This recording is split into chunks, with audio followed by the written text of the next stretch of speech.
Houses in the UK can be centuries old, obviously, and even a Victorian-era house has seen its share of death and tragedy.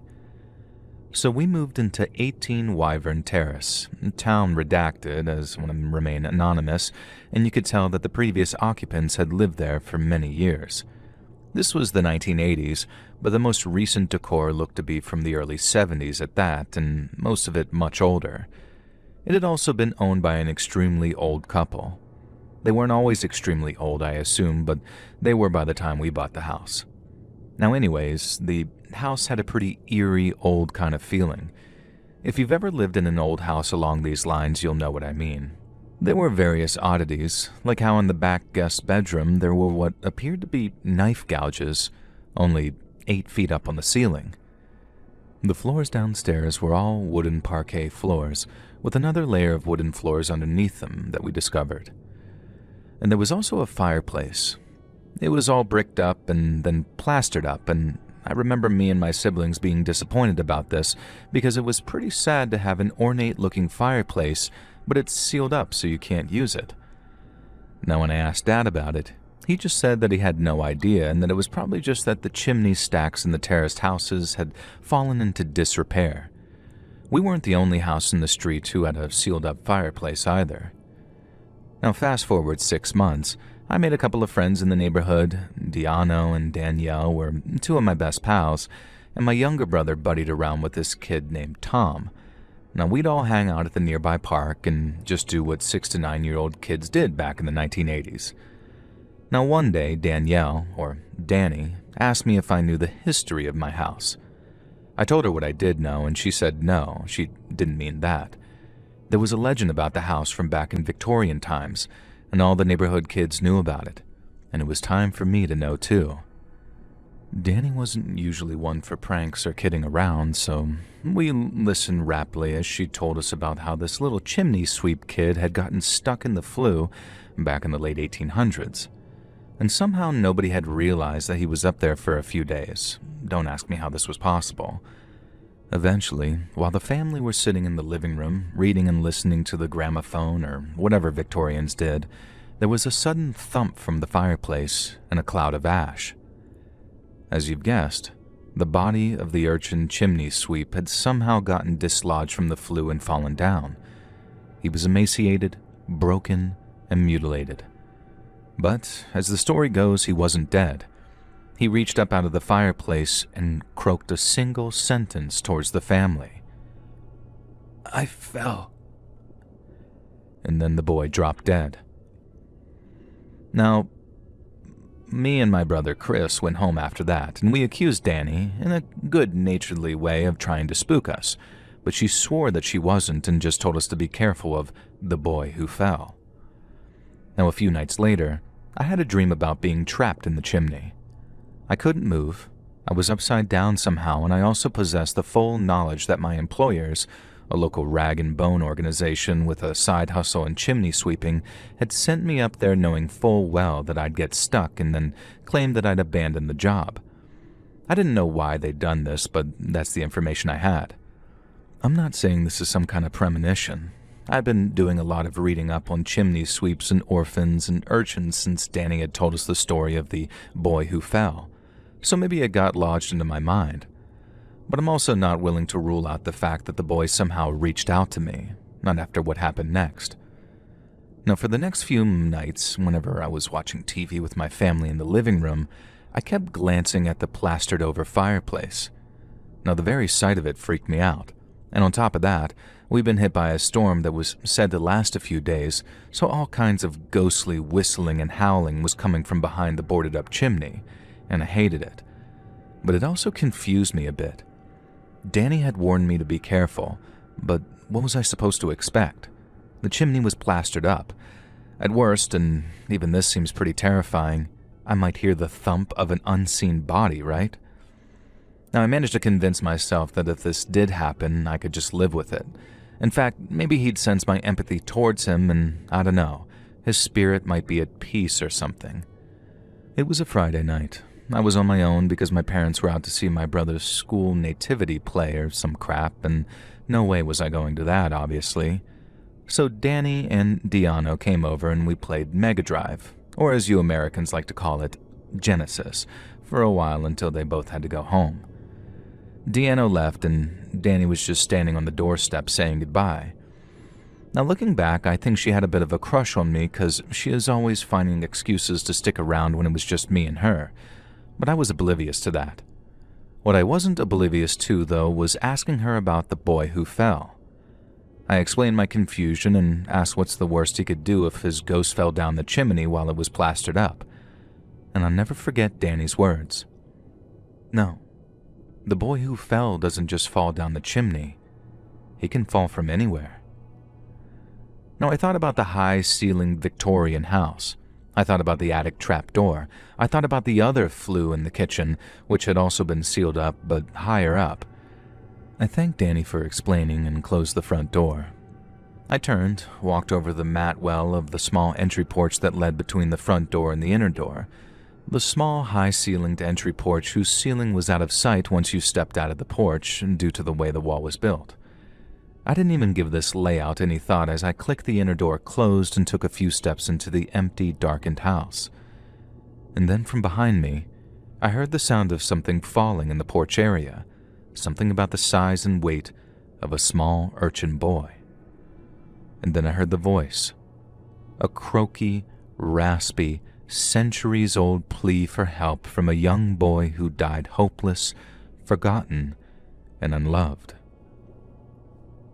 I fell. And I turned, slowly, my heart hammering in my chest. If he'd fallen from the ceiling of the porch, then he'd be on the ground, out of sight behind the inner door. The inner door had a glass window as the top half of the door, so I was able to creep closer and peer in, somehow brave enough to peer over in case the boy was lying on the ground. In my dumbass mind, I thought that maybe I could assist him even though he was long dead. Now I looked through the window and down the mat well, and I saw nothing. Obviously, there was nothing there. I let out one of the biggest, most relieved breaths, turned around, and headed back into the house. And then I heard it again. I fell. And from where the voice was coming from, it wasn't the porch. And then it dawned on me. It was coming from above me. Slowly, terrified, I looked up. And there, on the ceiling, crouched spider-like, broken and emaciated, was the boy who fell. He was looking down at me with a broken neck, grinning through dirty yellow teeth. I fell, he said. Then the boy let go of the ceiling and fell straight downwards towards me. And the next thing I remember, I'm waking up in my bed. My parents were home because I could hear them going to bed themselves, and I did my best to convince myself that I've gone to bed after Danny had left and the rest had been some nightmare. I got myself worked up. Obviously, the boy who fell didn't exist, and I even managed to convince myself of this until next year, the year when Chris went missing. It was chaos around the house for weeks, and maybe that's why it took us all so long to notice the smell gradually building up in the living room. It became unbearable, and my parents' relationship was already so fraught, but Mom forced Dad to hire workers to smash their way into the chimney stack and dig out the dead bird or cat of whatever was causing the smell. They barely finished smashing the plaster when there was a loud thump and a cloud of dust. I don't know why I'd been present, but I think a part of me was expecting this. The worker who had been using the sledgehammer screamed in terror and then ran from the room. I edged closer. My brother Chris lay broken and emaciated in the bricked-off fireplace. There was never an official explanation as to how the hell he got up there. His friend Tom got the blame. Tom lived next door, and he admitted that they'd been climbing on the roof out of the skylight. And the official explanation is that Chris went out there on his own somehow and decided to climb down the decommissioned chimney. Nobody talked about the fact that there was very little chance Chris could have fit down that tube. Nobody mentioned the rumor of the boy who fell. and I most certainly did not tell anyone about my encounter with the boy that night in my dreams. All I can think is I somehow placated the boy who fell by acknowledging him, and maybe my brother Chris simply did not. All I know now is that that house is now home to 2 boys who fell, and something tells me that things won't ever end there.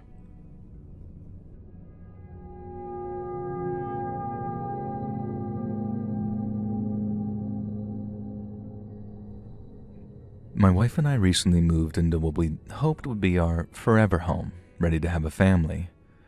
Older brick houses aren't super common in the States, but you find them more in Chicago. And we got a killer deal on a really old brick house, and it was a real fixer-upper, but that was fine by us given how cheap we got it. We threw ourselves into the DIY work with enthusiasm. One of the last jobs involved knocking down a connecting wall, and this is where things got weird. One of the builders called us over to take a look at something. It was a glass jar seemingly filled with liquid, and I sort of gently removed it from the hole, but what I saw almost caused me to recoil back. The jar, a very large mason jar, contained some kind of imp or a beast. Now, a little backstory or history here. Finding jars that have been contained behind walls of bricks isn't actually that scary. Witches' jars used to be a popular superstition back in ye old times, and if you believed a witch had cursed you, then putting something like a hair or a nail or personal belongings into a jar and then containing it in your house behind bricks was supposed to protect you from the curse. It seems strange to us now, but it was a pretty harmless superstition. Unless you were genuinely cursed by a witch and the jar didn't work, I guess. An even more mundane explanation is a time capsule. There have been plenty of time capsules found embedded in the bricks and mortar of older houses and sometimes in jars. These contain everything from baseballs to old photos to locks of hair, baby pictures, keepsakes, all sorts of things. And then there's a more grim tradition. There have been records of fetuses found in jars and then contained inside those brick walls. Usually late-term miscarriages or stillbirths. The purposes of breaking them up inside the walls is pretty unknown, at least to me, and I didn't really care to look into it deeper. And the idea of burying your deceased unborn child in the wall of your house felt very dark to me. I can't imagine living in a place knowing that your deceased offspring is just a stone's throw away, buried in the darkness. And yet somehow this real darkness paled in comparison to what we found, at least at first.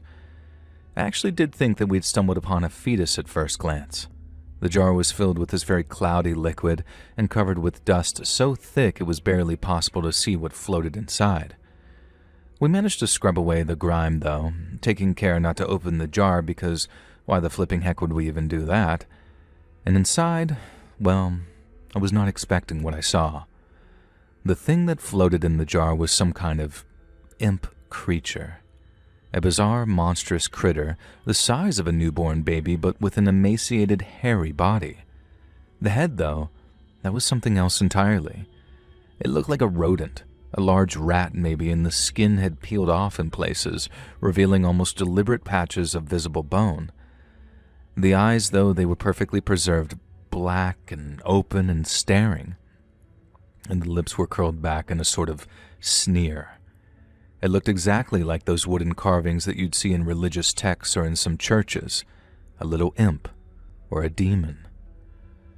Of course, being a modern and rational couple, my wife and I were just absolutely fascinated by this very macabre thing.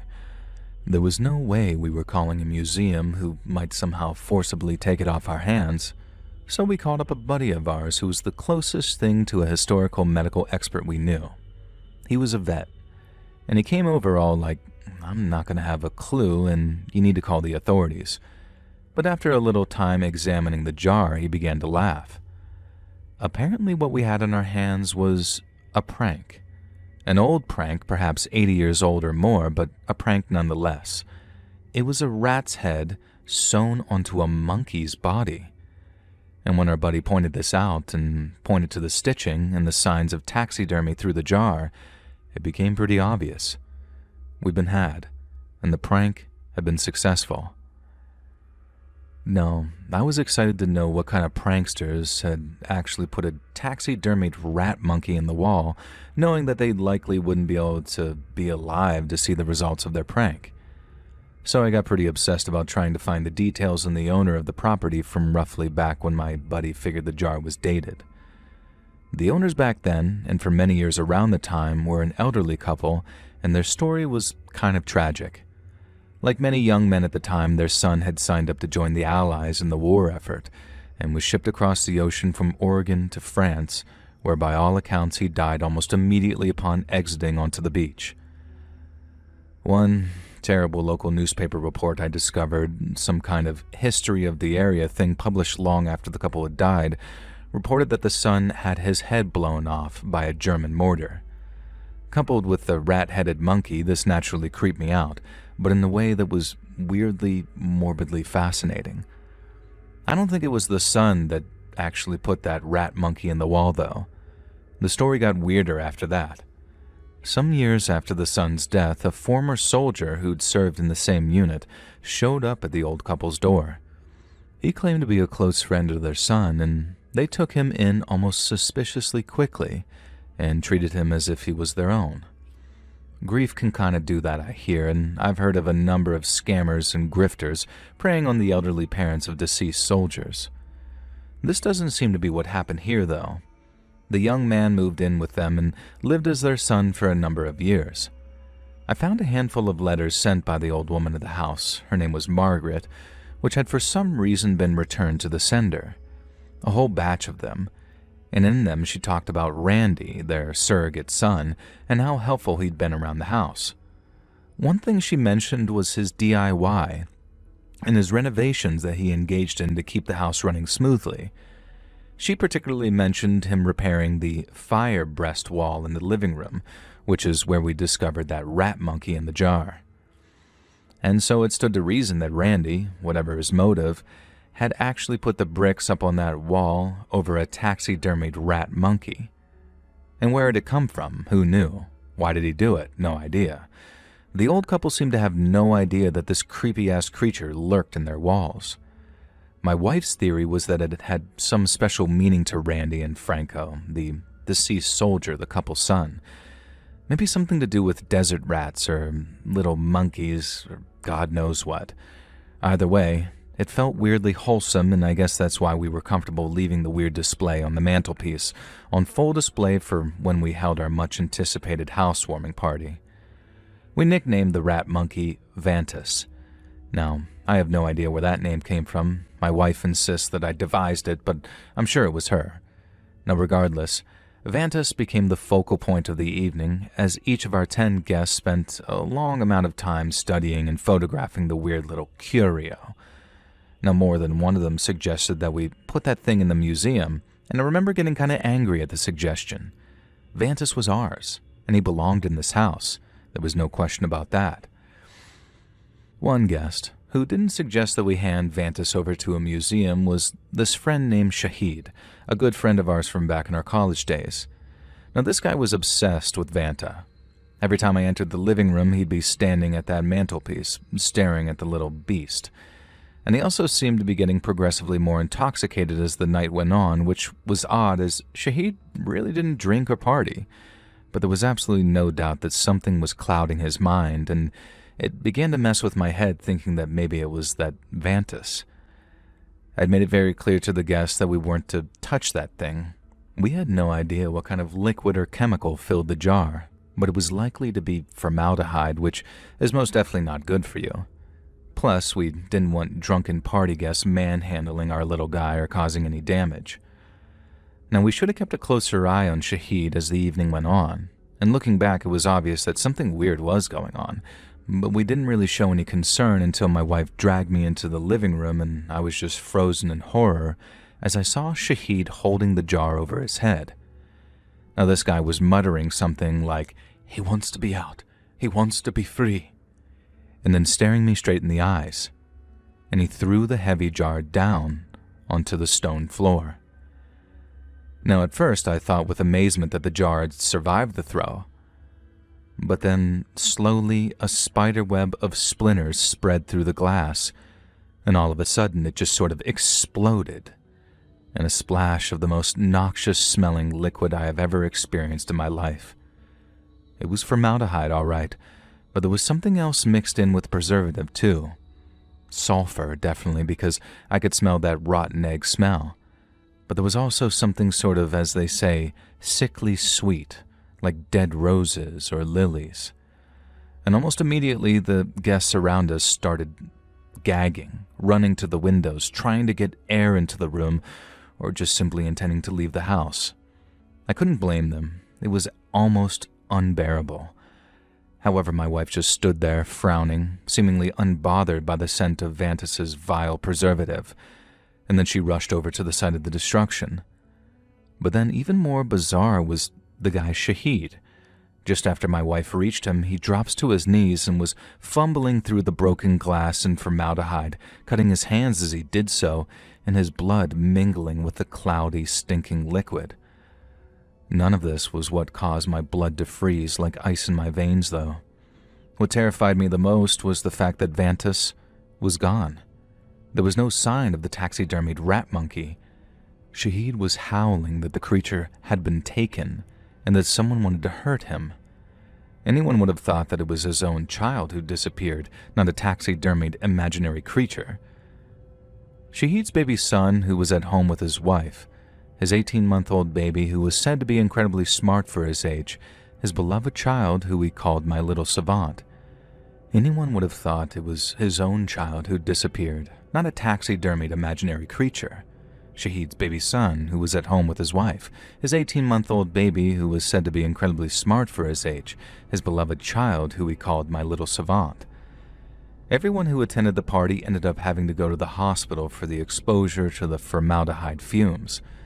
That crap can be lethal at the best of times, let alone under these strange circumstances. Shahid in particular had to stay in for observation. He'd been touching the fluid with open wounds and had almost certainly ingested some. The fluid was so old that even with samples, the hospital weren't able to determine exactly what had been in that jar. One thing that most certainly was no longer in the jar, though, was Vantus. The creature was just completely gone. And all throughout his hospital stay, that's all Shahid really seemed to care about. Had we found Vantus? Was that baby okay? It was nuts. We searched the house and there was no sign of this taxidermied animal. I could think of only two possibilities. One, my wife had for some reason snatched him up and stashed him away, and she flat out denied this. And the other option was that Vantus, a dead, preserved, stitched-together animal, had gotten up from his broken prison and run away. And as much as I wanted to believe the second part, I just couldn't, which meant that my wife, for some unknown reason, had sneakily taken and hidden Vantus while I was distracted dealing with that guy. It seemed pretty preposterous, but when I suggested it to her, calm as I could, she almost exploded with rage at me. It was the weirdest crap. Like this rat monkey had somehow turned the woman I loved into a bizarre, aggressive stranger. Now, I wish I could say things had died down and went back to normal, but my wife simply never forgave me for just asking if she'd touched Vantus. It was like I had accused her of murdering a child. And in the end, after a long, drawn-out process of her changing, I had no choice but to file for divorce, and it was genuinely like living with a stranger. The formaldehyde must have done something to her mind, I think, and it can do that to people, I heard. There's no way that a dead rat-monkey hybrid caused my wife to become a totally different person. And likewise, it was the formaldehyde fumes that made Shahid act so irrational. They must have been leaking out of the jar somehow, no matter how tightly it was sealed. And there was just no way that the horrifying little creature, hidden behind the walls of our forever home, was anything more than a bizarre piece of art. Chemicals and disease affect the mind. Strange little imps don't. Even if they look suspiciously like Babylonian demons found in a book. Even if, as the chump who still lives alone in that house to this day, I still sometimes hear tiny running footsteps just out of sight, and I smell the scent of that hideous formaldehyde. Even if the sudden and unexpected loss of Shahid's savant son a few months later caused the poor man to take drastic measures to escape this world of pain. And despite all of this, despite everything, I do consider myself a rational man, I simply cannot allow myself to believe that Vantus was anything more than some stuffed piece of taxidermy. I can't allow myself to believe that when I wake up at night, short of breath, the feeling that something was sitting on my chest is anything other than age getting the better of me. I can't believe that the wet, stinking footprints I see every now and then are anything more than the next door's cat. And I can't allow myself to succumb to the intrusive thought that maybe, just maybe, Vantus has brothers buried in the walls in other parts of the house who are all vying to be free. I can't believe this, but the chisel and sledgehammer I have sitting in the kitchen look more and more tempting every day. Talk me out of it, guys. Tell me to move. Tell me I'm being a madman, because the alternative is far too insane to comprehend. The couple that wandered through the Midwest like a storm no one saw coming, leaving towns shaken and families afraid at night. Their partnership seemed fueled by something cold and relentless, as if every step drew them deeper into a darkness only they understood. To this day, whispers linger about the pair who moved from place to place with unsettling purpose, two shadows bound together by fear, chaos, and a trail of unanswered questions. Listen to the full story of the Midwest Butchers over on my true crime channel, Saturn Soul, link down below.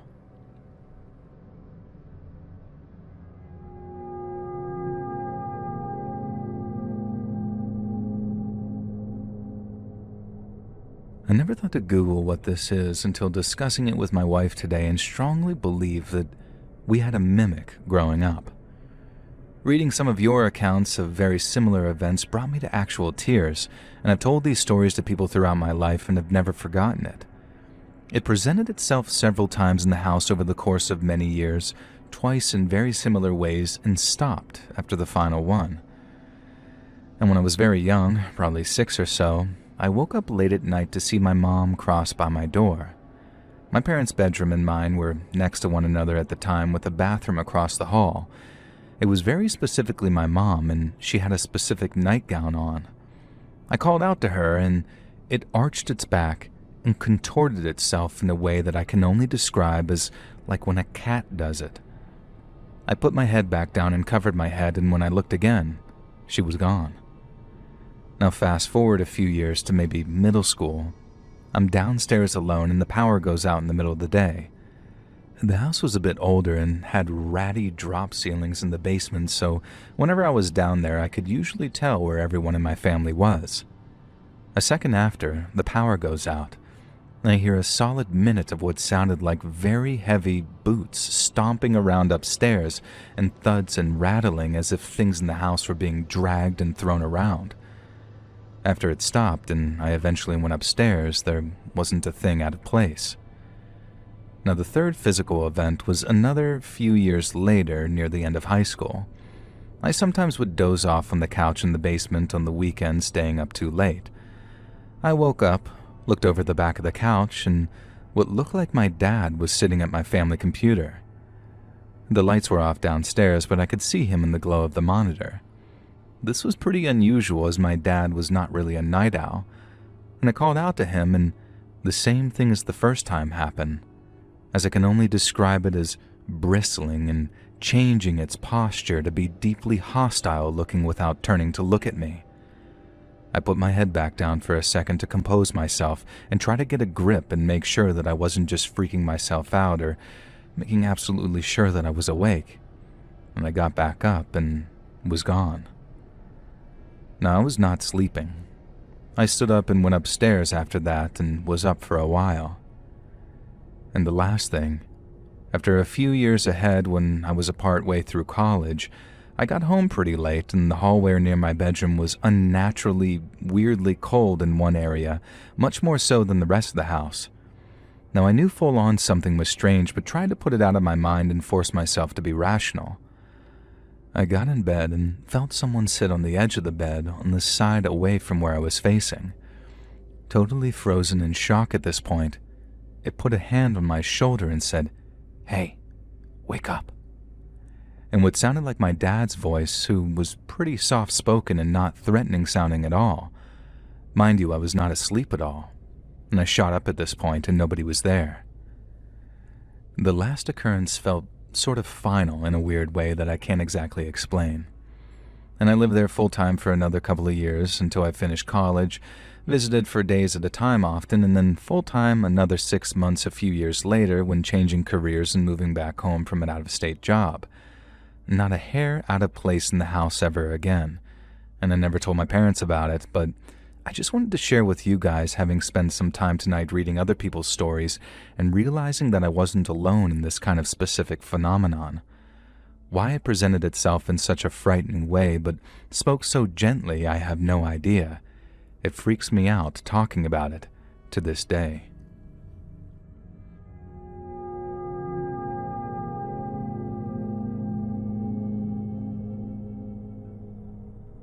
When I was a kid, so about 8 or so, I was kind of a weeby crybaby. I got bullied a lot and I didn't handle it well. And I'm very, very different now, partly because of how often I was the target of needless bullying. There wasn't anything about me that the bullies especially focused on, though. I was just a bit short, a bit skinny, and didn't have to try too hard to make me cry. I wasn't popular either. I just had maybe 2 mates, and their names were Neil and Sammy, and neither of them really hung around with me at school because I was kind of a loser. I don't blame them, and they've since apologized for not having my back as much as they should have. Now one day, after a routine eye test, I found out that I needed glasses, and you can imagine the absolute terror that I felt. Finally, the bullies would have an actual reason to pick on me, and something they could actually break. And so Mum forced me to get the glasses, and I promptly put them in my desk drawer and vowed never to wear them ever again, no matter what. Now this was a while ago, so whatever. Glasses weren't cool back then, and these days I think I rock a neat set of frames like a boss, but that's not the point. The point was that my eyesight just wasn't great. I somehow got it into my head that if I looked out my bedroom window at night and studied the roofs of the town and tried to pick out details as far away as I could somehow train my eyes to get better so I wouldn't need to get glasses anymore. I don't know. At the time it made sense in my head. So basically I spent around 10 minutes every night staring out my window. My bedroom was on the 2nd floor, and focusing on different signs in stores and trying to condition my eyes into reading them properly. Now I think it kind of worked even, to some weird degree. And after a few days of doing this, I noticed something weird. Well, more than weird actually. It was bloody terrifying. There was a ghostly head floating above the house of a neighbor 1 street over. Just this guy, vaguely spectral, floating above the roof. I have no idea how to respond to it or what to do or what to say. I tried to ignore him for the next few days, but he was always there, floating just above a shiny patch on the roof. My eyesight was bad, so I couldn't make out much about his features, just that it was definitely a human head and shoulders, seemingly hovering just over the roof.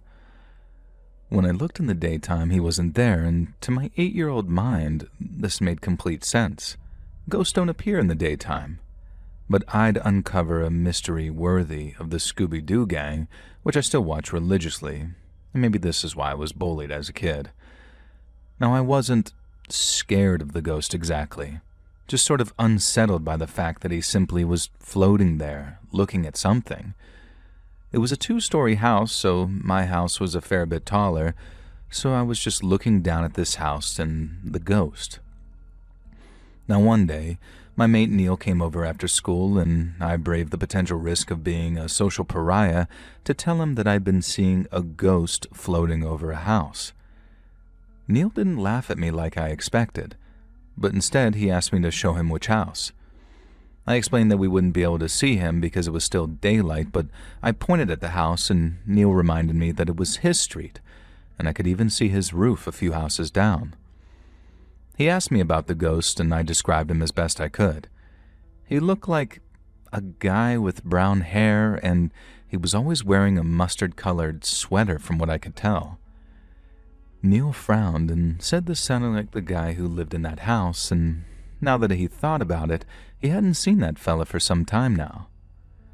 Now sunset was about 8 p.m., and Neil was meant to go home earlier than that, but we managed to finagle things with my mom and Neil's parents so he could stay for tea and a sleepover because it was a Friday night.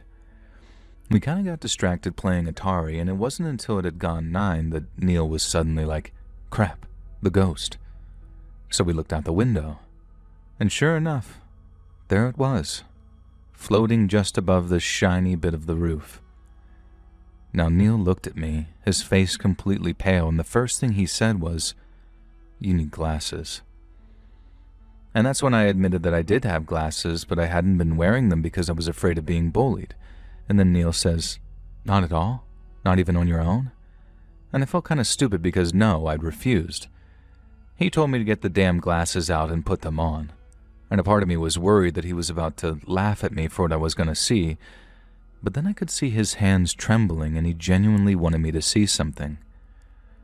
Reluctantly, I retrieved the glasses from the drawer and put them on and spent a few minutes adjusting to the fact that, holy crap, I could actually see properly now. What was wrong with me? Why had I resisted this for so long? And then Neil guided me to look out the window. The shiny part of the roof was the skylight, and the screen light hit the glass in a sort of specific way. And this meant that to someone with poor eyesight, anything positioned under the skylight kind of looked like it was projected into the air somewhat. And it's hard to describe, and to this day I'm not 100% convinced that it makes sense with how light or reflections even work. So Neil pointed out that what I was seeing was the reflection of a face in the skylight, and the reflection was only visible at night because of the way the streetlight caught the glass at an angle. I don't know, that was his explanation anyway, and it made it look like this guy's face was sort of floating ghostly above his roof. Now I'm thinking, okay, damn, what a fool I was being freaked out by that. But then Neil says, "No, don't you understand? Why would my neighbor's face be facing upwards at the skylight all night every single night? And I haven't seen the bloke around the neighborhood for a couple of weeks. He was always out there mowing his lawn." Now Neil had assumed that he was on holiday or something, but we got it into our heads, reasonably and accurately, that he was lying face up under the skylight, and I'd somehow been seeing him. And if someone's lying face up all night every night, and probably all day too, well, that kind of suggests something had caused them to be doing that, right? Neil managed to persuade his parents that he thought that something was up, explained that we'd seen this guy lying there from my bedroom window.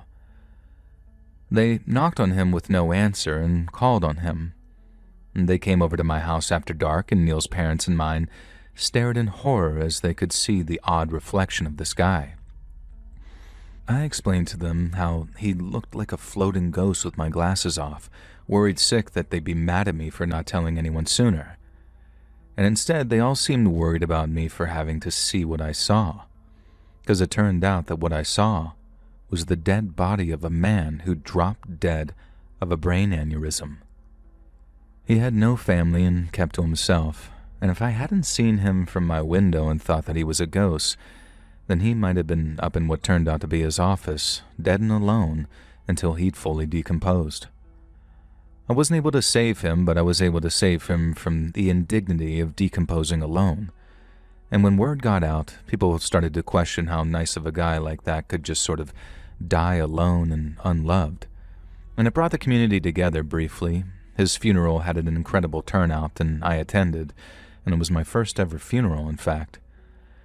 And so this is a ghost story that wasn't a ghost story and had a perfectly rational explanation, but the request wasn't to submit non-ghost stories, was it? So here's the actual final twist. And so after his funeral, after his death had an undeniable impact on me, I found myself looking out across the town at night again for the first time in weeks. I wore my glasses now, which I had been wearing religiously ever since, and then I did a double take when I saw a hazy shape floating across the skylight, exactly where I'd originally seen the reflection of the neighbor's corpse. This time, he was definitely floating above the roof, and he was definitely looking right at me. And to this day, I would swear that even from this distance, I saw him give me almost a smile and a nod. And then inexplicably the streetlight went out, like the bulb itself blew, and his house was cast into darkness. I never mentioned this last part to anyone until now, telling you, but I know what happened. The lonely, bullied boy who'd probably had more in common with the overlooked man who died alone received one final thank you from the guy. A guy who, by pure chance, I'd finally managed to give the attention and love he deserved.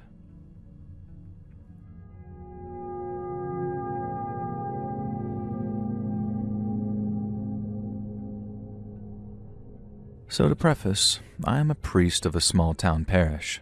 I do a lot of priestly things that I won't bore you about, but perhaps one of my least favorite jobs for obvious reasons is having to take funerals.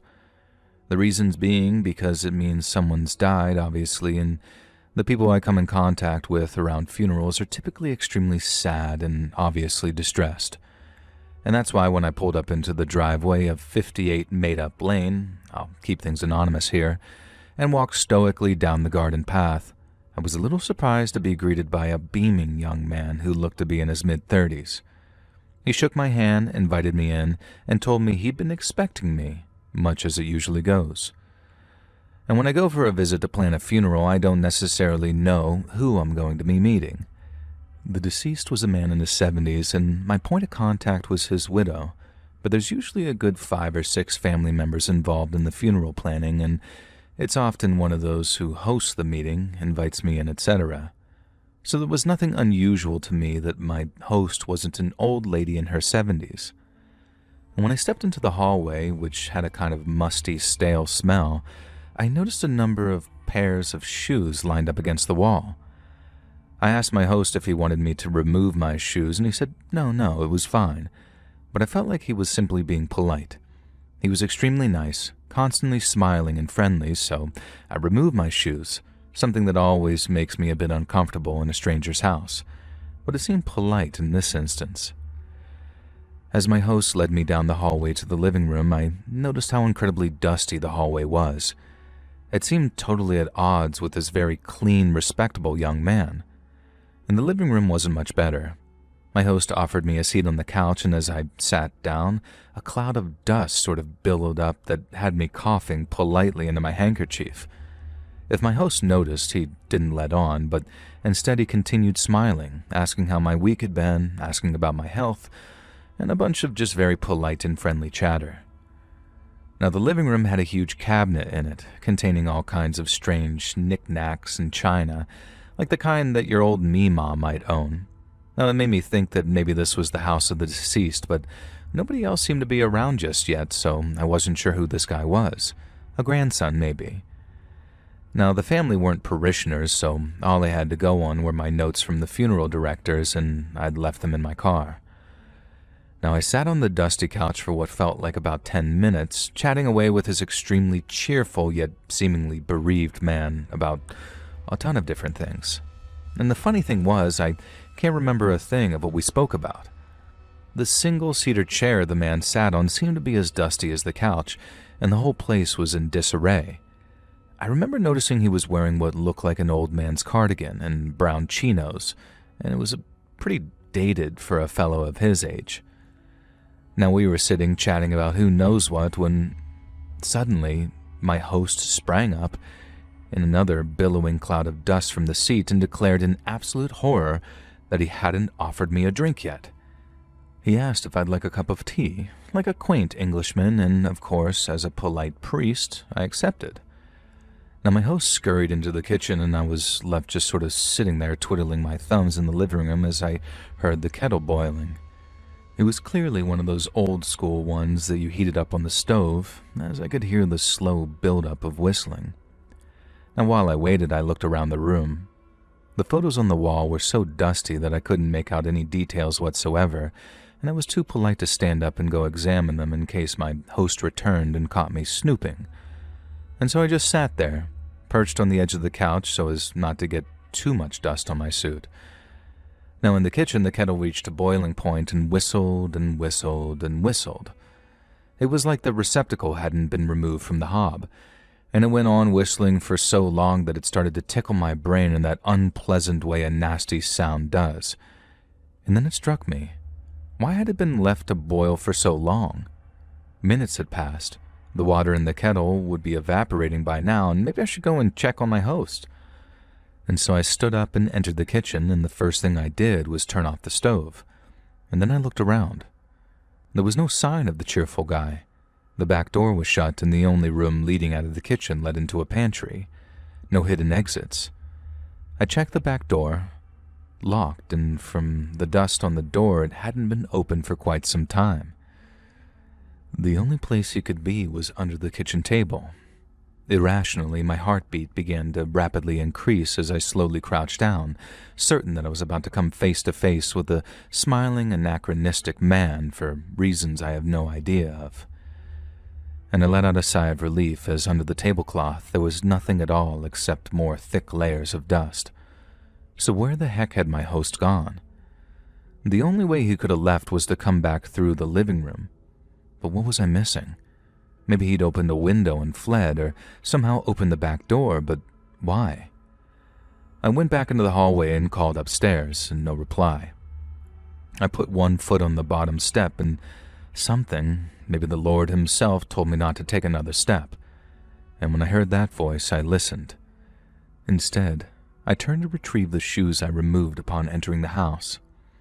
Where rows of shoes had sat previously as if to suggest a group of bereaved family members waiting for my arrival, they were just my shoes. And feeling weirdly vulnerable, I slipped them back on and left the house, calling out goodbye just in case, and then hurried down the path to my car. Now once inside, I checked the notebook and couldn't believe my eyes. The address that I was supposed to attend for the bereavement visit was a totally different place, a good 15 minutes away. How had I ended up here, and where had I gotten this address from? Who was the guy who let me in? Now that I thought of it, he'd never once mentioned anything about bereavement or losing a loved one. He just sort of accepted the presence of a priest as if he were expecting me, but we hadn't actually discussed funeral arrangements. I called the family on my cell and apologized for being late. I made up some excuse about roadworks and a parishioner emergency. When I got there, the house I was meeting the bereaved at belonged to the widow's son. It was a normal, modern house, nothing remarkable at all about it, and the widow was a lovely lady in her 70s who explained that she'd been living with her son ever since her husband passed away a few weeks ago. It had taken a while to organize the funeral due to the red tape that can sometimes occur depending on how someone dies. I was sitting there planning out the service with them when something caught my eye. A photograph on the mantelpiece of the window, and presumably her husband. He was wearing the exact same clothes as the man that I'd met at the other address. Coincidence, though. It had to be. But then we got to the part of the funeral planning where we laid out a tribute board of photographs of the deceased. There was no questioning it, and some of the older photos showing the man in his mid-30s, he was absolutely the spitting image of the man that I'd met in the other house. Obviously, I didn't say anything to the widow or her family, but I casually asked where they used to live, using some excuse I forget now, though. And I think you can already guess. The house I'd accidentally shown up at was their former home. I guess it's possible that somewhere in my funeral notes the address had been included, but I could never locate them if so. I had no explanation how or why I'd been sent there. The only clue that I had was at the end of our meeting. I'd managed to keep it together, staying as professional as possible and not wanting to tell a grieving family that I was sure that I'd encountered the ghost of their deceased loved one. As I was leaving, though, the widow said something like this to me. "I wish Harold could have met you in life. Towards the end he was delirious, but he kept telling us that he needed to speak to a priest. We never did find out why, but I think he would have been at ease with you." And I never did find out why either. During our meeting, if it happened at all, Harold certainly never gave any indication of what he might have needed to get off his chest to a priest. But whatever it was, I hope it allowed him to pass on to the next life having made his peace with God. I heard they're demolishing his old house to make way for a new development soon. I hope and pray that whatever Harold wanted to confess was something minor and they don't find any skeletons buried in the foundations of that house. But something tells me there's more to this story than I'll maybe ever know.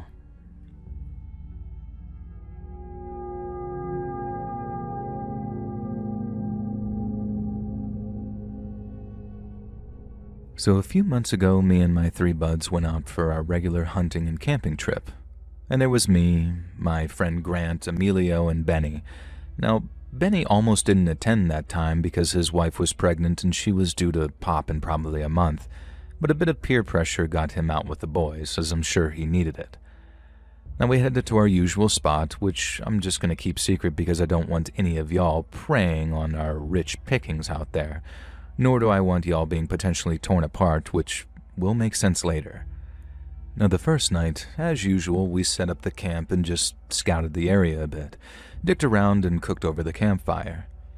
There was no phone reception at our hunting spot, and we kept having to reassure Benny that his wife wasn't going to go into labor weeks early and he could just chill. Finally, we convinced him and we settled down to have the usual time of our lives. Now, filled with hamburgers, hot dogs, and beer, we all retired to our tents, ready for an early start to the next morning. We had 2 tents. I shared with Benny, and Grant and Emilio shared the other. And at just past midnight, something woke me up. Benny was sitting upright, and I asked him what was up, and he told me to shh. So I listened. And the silence was split by a howl, and then another joined, and then another, until there was this whole chorus of howling. Wolves? In this area? Now I suggested this to Benny, and almost defensively he said no way. It must be something else. I reached for my rifle, ready to assemble it, but Benny almost urgently stopped me. Just listen, he said. And this cacophony of howling happened again. It sounded like whatever the creatures were, they were circling the campsite, and that's when I heard Emilio and Grant come stumbling out of their tent, yelling for us. Benny looked white and pale in the light of the camping lamp, and said that we had to go out there and tell them to shut the F up. And I guess that's exactly what we did. Whatever was making the howling, we did not want to attract their attention, no matter how well armed we were. But here was the thing. There was absolutely nothing in sight. No creatures, no signs of creatures, not even a smell of creatures. And the howling sounded a little further away, and now that we were outside, and Benny was right. It didn't sound like wolves. They almost sounded like people doing incredibly good wolf impressions. And you know when Ozzy does his sort of bark at the moon? It genuinely reminded me of that. And suddenly Benny was hissing at us that we had to go.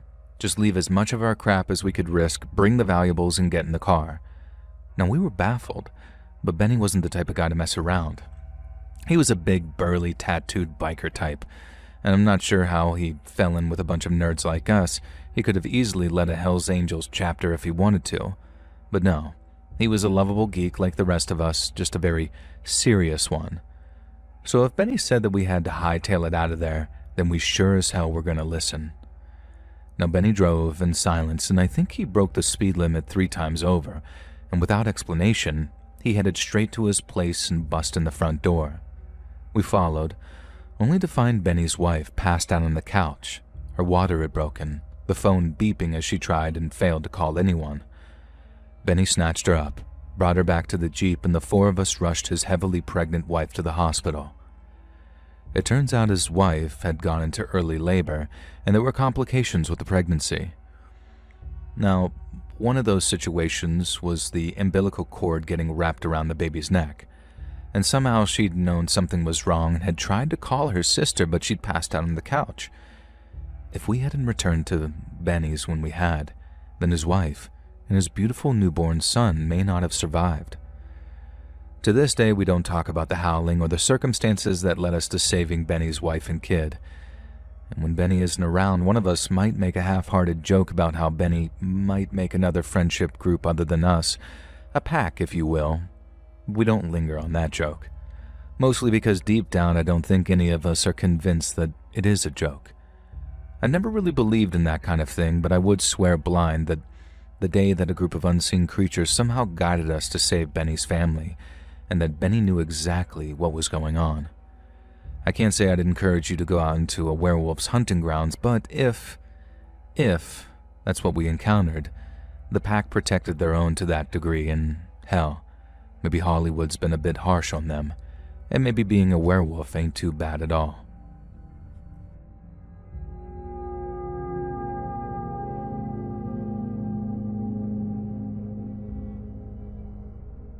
So this happened back in the 80s, and try as I might, I can't find anything on Google about this cryptid or creature or legend, or whatever it was still existing these days. So back in my high school years, it was a well-known fact that in the town over, Folsom, there lived this weird and bizarre creature that was called the Folsom Frog Dog. Now, the people of Folsom were smart enough to leave this swamp dweller the hell alone. It didn't harass no one, and if no one harassed it, they could just live in harmony. It's sort of like Bigfoot, you know? But us idiots were from the next town over. You know, the slightly more affluent, slightly more educated, slightly more arrogant neighboring town who sees the neighboring small town as sort of inbred yokels. Absolutely every big town has a nearby smaller town where they definitely screw their cousins, their sheep, and their mamas in that order of availability. No, I'm just kidding. But anyways, Folsom, it wasn't really Folsom, I'm just hiding the identity, was that town for us, which meant that we were determined to be the ones to go around those ways and capture the Folsom Frog Dog. Now imagine if we could get a Polaroid of that thing, or better yet, shoot it and display its corpse. Now, as you can probably imagine, the Frog Dog was rumored to be a dog that looked almost like a frog, or possibly a frog that had the characteristics of a dog. Nobody really knew for sure, and that was part of the mystique. What the hell would a frog dog look like anyway? We sure as heck wanted to find out. So, my buddies Earl and his buddies Plod and Gimbal and myself, yeah, I don't really know either when it comes to those names, so we managed to borrow a camera from the school's AV club and somehow lying our way through claims of an important project. Earl had a Polaroid, and you can sure as hell bet that all of us were able to get our hands on some shotguns. Now, we drove out to Folsom's countryside in Earl's truck, and then we went about stalking through the most foul and disgusting swampland you ever did see, and the stench was abominable. So this frog dog had to have no sense of smell if he actually lived there, or maybe he was just used to it. We spent about an hour screwing around, knocking back a few beers, but not Earl as he was driving, and generally making way too much noise for anyone trying to capture an elusive cryptid. I guess that's why we weren't prepared when the goddamn frog dog himself came bursting out of the undergrowth. At least, that's what we assume it was anyway. I don't know how I managed to study it in the brief moments before we began fleeing for our lives, but I did manage to get a good idea of what I thought the frog dog was. So it wasn't a frog or a dog. It was a hog, but one that was suffering from various mutations and skin diseases, it seemed like. It did definitely look like a frog with the build of a dog, and I kind of get that, but more accurately, it looked like a frog with the build of a feral hog, which is exactly what I thought it was. A cancerous, tragic boar covered in blisters and boils, with a condition that had caused it to lose the majority of its hair on its front half and stained its skin this really disgusting green. Let me tell you, discovering that a cryptid is actually just a diseased feral hog is not very reassuring, because those things can still F you up something real bad. And so we all screamed at each other to turn and run. Now, none of us thought to actually try shooting the thing. No, a single miss would have ended up with a goring unlike any other. And with whatever mutant diseases this thing was suffering from, we were not prepared to get close. Eventually, we managed to get back to the truck, and the frog dog was hot on our heels, and we jumped in. Before Earl gunned the engine, though, I told him to wait. The frog dog was sort of just standing there, looking at us. Its pitiful, deformed look seemed almost sad, and then it just began to wander around the clearing in full view of us, like it was disappointed that we hadn't stopped to play with it or something.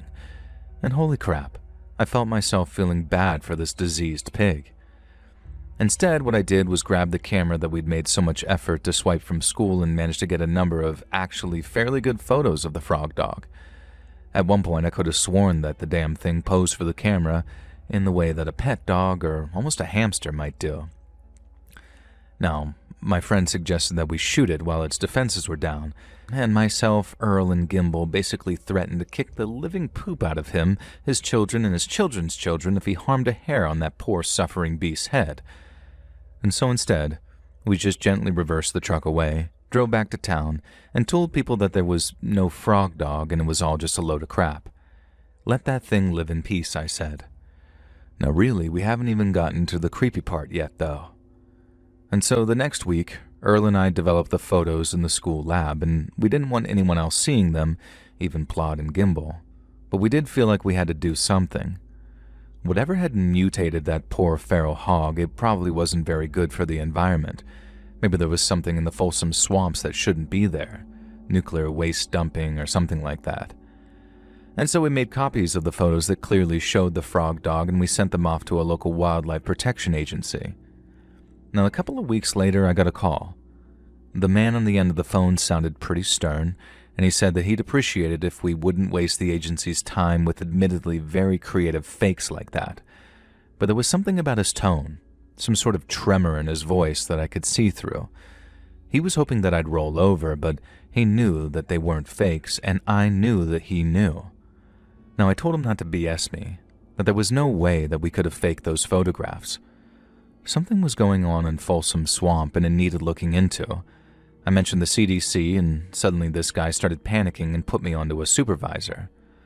The supervisor basically pleaded with me to let it drop. He told me that he would admit that what we saw was not a diseased hog, but it would be better for everyone involved if we destroyed the negatives and any copies that we had and just simply moved on with our lives. Now screw that, I thought, and despite reassuring the guy that I would actually do that, my next stop was to call Earl, as he held on to the negatives and the originals.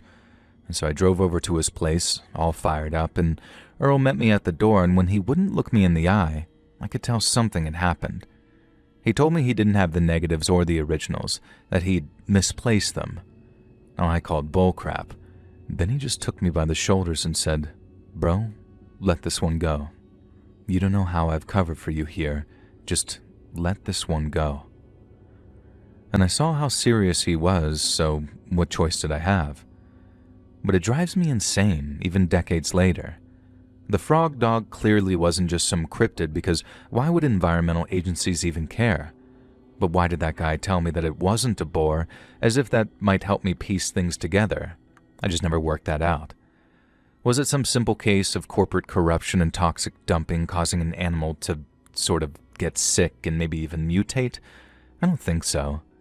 I believe that whatever created that creature we saw, that cause was natural, and that was kind of the terrifying discovery that multiple government agencies were so focused to hide, it seemed.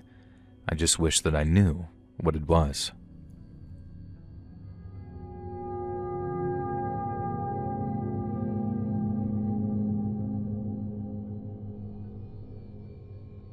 I'm a Portuguese woman in her 20s, and I often see your viewers laughing at us foreigners who open our stories with apologies for my poor English, and then go on to write perfectly, so I'm just going to say that I'm absolutely flawless at English, and there won't be a single mistake in this entire story. Oh yeah, also I probably killed a guy. Now, in fairness, it was an accident, and I don't feel very bad about it because there was absolutely nothing that I could have done to avoid it, and also, I was 13 at the time. But it's a shocking way to start a story, isn't it? Anyways, my name is Raquel, and one time when I was a kid, I actually murdered the crap out of an old guy. Okay, that's not really what happened, but let me explain. In our local area in Portugal, there's this urban legend where you light 16 candles. I'm pretty sure whoever made this up just got that from the movie of the same name.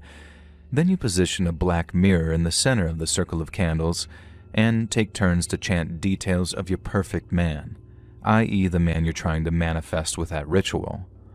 Thinking about it, it's a stupid thing for a 13-year-old girl and her friends to do, because if we'd actually manifested our perfect man, then he'd also be a pretty bad person if he actually got involved with us, but I guess we really didn't think about that. Now anyways, I won't bore you with the kind of juvenile crap that 5 13-year-old girls wanted in a perfect man. And I'm sure you can imagine, especially during the era when Justin Bieber had just turned 18. The point is, the ritual did not work, and our sexy perfect Justin Bieber homunculus did not manifest in the bathroom of my friend Maria's house. So we sort of just left the candles burning and went out into the courtyard where the swimming pool was, and we went to go buy snacks from the apartment complex vending machines. Now, while we were arguing over what junk food to buy, my friend, who goes by Nora, nudges me and points over to a distant corner. There's a man standing there, dressed in all black, and it seems like he's sort of watching us. Now we begin giggling, saying that maybe we did summon our Justin, and we were all about to find true love. None of us even considered the logistics of 1 guy and 5 girls, but hey, we were as dumb as rocks. Now, Maria and I were brave enough to start towards this man in black. And as he started walking towards us, too fast to be comfortable, in fact, it put us a little on defensive as my body braced for a bit of a fight. Now, the guy's black hood fell back, and we could see now that he was some insanely shriveled old man with a filthy beard and some disgusting beady eyes. He was liver-spotted on his skin and an awkward and shuffling gait as he ran towards us. Now, maybe this is just me remembering it like this due to what followed, but it felt like he wasn't used to his body, if that makes sense. Like he didn't know how to move with his old arthritic joints. He began screaming at us and pointing, shouting at us that we'd stolen his life force and we needed to give it back. Maria, who was a bit braver than me, began yelling back that we hadn't done that and he was just some weird creep who shouldn't be harassing 13-year-old girls. Now, he responded with the weirdest thing. I don't remember exactly what he said, but he implied that we couldn't play the age card, not with him. I didn't know what he meant by that at the time, but I had a horrible feeling that I do now. So then the old man lunges at us, and we call the others to come help, but we decided to run away from him instead. Probably sensible, even though he's stumbling and tripping and seems like he can barely see the more he followed us through that apartment courtyard. Now we darted back into Maria's house, and then we could hear what was a series of knocks on the front door. And they didn't stop. 10, 20, 30 minutes had passed, and he was banging and banging, and we were too scared to call the cops because some of us weren't supposed to be at Maria's without an adult present. Instead, Dora suggested, what if this really was the man that we'd summoned with the ritual? Maria said that it couldn't hurt to work from this theory, so we went into the bathroom and blew out the 16 candles. And immediately, the knocking stopped. We gave it a few minutes and then looked through the peephole. No creepy old man. Maria, the brave one, opened the door a crack and looked out. No sign of him at all. And so he really had been some manifestation, we thought. We'd done magic, and proven that doing magic isn't always a great idea. And we talked about this for a while, like it was the most profound thing in the world, and then we just got kind of bored of it. We watched a movie and passed out in the living room until Maria's mom woke us up the next morning. She said there were going to be cops out in the courtyard for a while, so those of us who needed to go home might want to hang around for a little longer. Maria, the curious little brat, said with love, immediately ran to the front door and rushed outside, and I followed her. Now, sure enough, there were paramedics and cops, and they were fishing a body out of the pool. We watched in horror as they pulled this black-clad figure from the water. Our eyes gaped as they turned him over, and we recognized him as the man from the night before. But I swear to you, and I swear, the old man who chased us had looked to be in his late 60s and early 70s, and now he looked like he could have passed his 100th birthday. We even heard the cops talking about this while also mentioning that they'd been unable to get an ID on the guy at all, and for all I know, they never did. Now, I don't know if it was a coincidence or we somehow summoned a homunculus whose spirit and soul was drained for some purpose, but I will add this. Present day, 12 years later, every single girl present that day is in a long-term relationship with a partner we would all describe as perfect. Maria's partner is a woman even, and my husband is like the perfect man, and maybe we all just got really lucky. Or maybe we summoned some poor guy into existence whose life force was stripped and drained to somehow ensure that the five of us really did meet our ideal partners. Now, I know this makes me sound selfish, but if I knew the truth, I'm not sure that I would have done things differently anyway.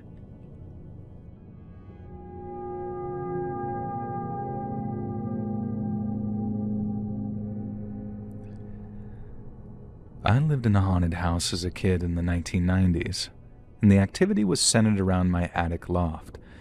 There were lots of unexplained noises, objects being thrown around, etc., and there was only one event in particular that truly scared me. I could have been seriously hurt if the timing had been slightly different. Now, for context, the house was built in the 1940s and it was pretty creepy, the cavernous basement and the surrounding property included, but the focus here is on the attic.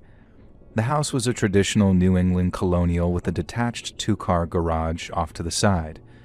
It sat on about an acre, with 3 sides bordered by a row of evergreens and an old stone wall. The attic was a walk-up with a full set of stairs, which split it into left and right finished sections. Now, I'm talking late 1970s puke green shag carpet and wood-paneled walls. A lot of the house had been renovated around that time in the 70s or early 80s. There were 2 panels, one at the top landing and another directly above the door at the base of the stairs behind you. These were removable wall panels that led into the slope part of the house's roofline, and those compartments were used as storage crawl spaces by my father. The left side of the stairs had a waist-height retaining wall/shelf, while the right side had a full-sized wall with a small closet accessible from the opposite side. Inside that closet was another small removable access panel for something or other, and I can't remember what it was for. I honestly forgot it was even there most of the time, but this is foreshadowing. Now anyways, my dad used the left half of the attic for his collectibles and storage, while I had free reign of the right half as my hangout spot once I got into middle school at around 1997-ish. And I spent a lot of time up there playing video games and building Legos. I had 2 chairs, a couch, a table, and I could pick up a basic over-the-air TV signal. And I hung out with a bunch of my friends up there, and it was great. Now, most of the time. Now, a quick tangent, I can recall one instance when I was probably about 5 years old, really young in any event, and my dad was going into the storage space at the stair landing to shuffle around some of his collectibles, a lot of baseball-related items, but I'm getting off topic. I crawled in there and started exploring to the right side, thinking that he was messing around on the left. And in the very corner of the attic crawl space, I saw these 2 incredibly intense, ice blue glowing eyes. I got this overwhelming, unexplainable feeling of fear unlike anything else, and I just turned around and booked it out of there without saying anything. And that was the only time anything like that happened while I lived there, and I'd gone into the crawl space a ton over the years. Now that the attic layout is covered, the important parts for these occurrences are the 3 removable wall panels. These things weren't just loosely put in place. They required deliberate effort to remove. I think you know where I'm going with this. And often while I'm hanging out up there, at least the panel at the top landing would pop out of its place with enough force to slide down the stairs and crash into the door at the bottom. The panels were about 3 feet tall, and there were at least that much distance between the last step and the wall. If it was the panel above the door, on the other hand, that required even less to make a ruckus. And there was only about an 8 to 10 inch ledge next to the wall on the right that you had to shimmy across to access that panel, and I remember it being about the width of a VHS tape. Naturally, when that panel came off the wall, it crashed down 10 plus feet to the base of the stairs, making a ton of noise. Now, this was the normal version of events, and it started happening more and more the longer I'd spent time up there, from 6th through 8th grade. Typically, I'd just pick up whichever panel had fallen, put it back in place, and continue whatever I was doing. And now we're getting to the meat of the story. I was sitting in my chair playing PS1 during a long gaming sesh one summer afternoon, probably in 8th grade, and the chair was positioned a few feet from the closet directly to my left. I got up to use the bathroom on the 2nd floor, since obviously the attic didn't have any plumbing, and as I made my way towards the stairs, only a couple of feet from the chair, both the panels in the stairway suddenly flew off the walls simultaneously and collided in mid-air, crashing down onto the stairs and the door below. On top of that, the panel inside the closet shot off the wall with the same intensity, if not greater, directly into the chair that I had been sitting in. I ran down the stairs, scared out of my mind, and didn't go back up there for hours. Aside from going back there later that day to turn off the TV and PlayStation, I don't think I went back up there again for about a week. And to put it into perspective, imagine these panels leaving the walls with roughly the same force as vehicle airbags deploying, the first-generation ones, not the modern stuff that isn't quite as powerful. These were 3/4 of an inch to 1 inch thick wood panels, old-school material, not the cheap stuff that you get at the store today. Getting hit by one of those would have seriously messed up a grown man, let alone a scrawny 12 to 14-year-old kid. And no, it wasn't a draft or stormy weather. This happened regardless of the conditions outside. And I remember one less intense event when I picked up the panel from the bottom of the stairs, fit it snugly back into the wall, turned around, took a few steps towards my side of the attic, and it did the same thing again. And I just straight up said, "All right, I'm leaving," packed it up, and did something else in the house. I had gotten the hint. Now, most of these events happened during middle school in the late 90s when I was allowed to take over that space. We moved out when I was entering high school in 2000, and these things also occurred at other times when nobody was up there, usually at night, and I heard a lot of crap happening at all hours. My bedroom was right next to the door leading up there, under my father's side of the attic. However, the frequency of the noises and phenomena dramatically increased once I started spending my free time up there. I know for a fact that at least 2 of my friends experienced these events while they were at my house, and so did my younger brother, who was 3 years younger than me. Regrettably, I was kind of an a-hole to him around that time, and one of my friends and I locked him up there once. It was almost like the spirit had read the script because as soon as we locked him in, the panel at the top landing came off the wall. Notably, the panel directly above the door that he was desperately banging on did not come off that time, and he was screaming and crying to be let out like Michael Myers himself was up there. Now, this was a total dick move, I know, but middle school boys, what do you expect? He would have been around 10 or 11 at the time, so not super young.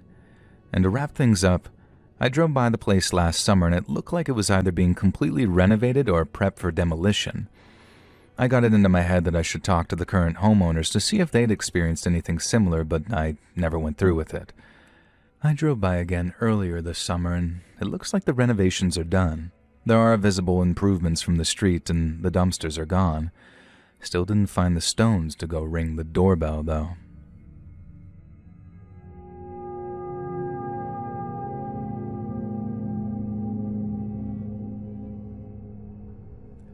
So there's this woman, Paula, we'll call her. She's maybe 5'4", 85 pounds, originally from a country in South America, and freakishly strong. I used to take yoga with her, and we did aerials and pole together. And she's also nearing 60, but you would never guess. She's so fit and tiny and almost ageless in this very intense, wiry, even vibrant way. But I've never quite known what to make of her. I wouldn't say that we were close, though for a little while we started to get closer because we were around each other a lot. The thing is, she started subtly mirroring me. Doing her hair like mine, painting her nails the same color, styling herself in ways that felt oddly specific.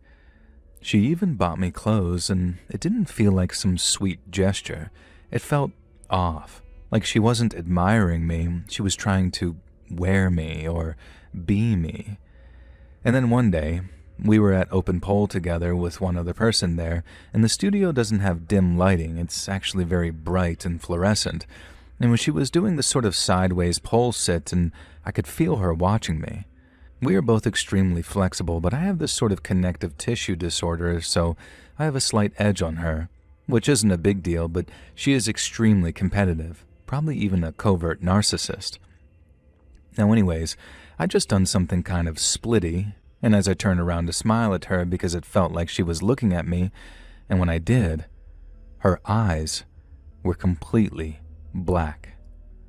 I mean fully black. I looked for several seconds because I couldn't look away. She just seemed almost vacant. Not checked out, but absent, like she'd gone somewhere momentarily and she was temporarily checked out. But yet it also felt like there was something in her place, an almost energetic placeholder. Something else seemed to be looking out through her, but it wasn't necessarily an intelligent being. I was left with this feeling of, I don't think I was supposed to see that, and I'm pretty sure she doesn't know that I saw this, but also I don't know if she was even aware of something happening. It was like when you accidentally see a mic in a movie or a crew wearing jeans in a film set in ancient Rome. It wasn't just a weird lighting thing. Again, bring fluorescent lights at the studio, or a blink. It was just unmistakable, and I've never seen anything like it before or since, and I'm also pretty positive nobody else saw it. Now, it only lasted a few moments. I finally stopped looking at her and walked over to the table where my stuff was and took a sip, and then everything was just sort of back to normal. Now, I know how this sounds. I try to rationalize it and gaslight myself into letting it go, but I can't. Not with everything else. The mirroring, the vibe, the way I never felt entirely at ease around her. I'd really love to hear what other people might make of it because I honestly don't know if I'm reading too much into it or not enough.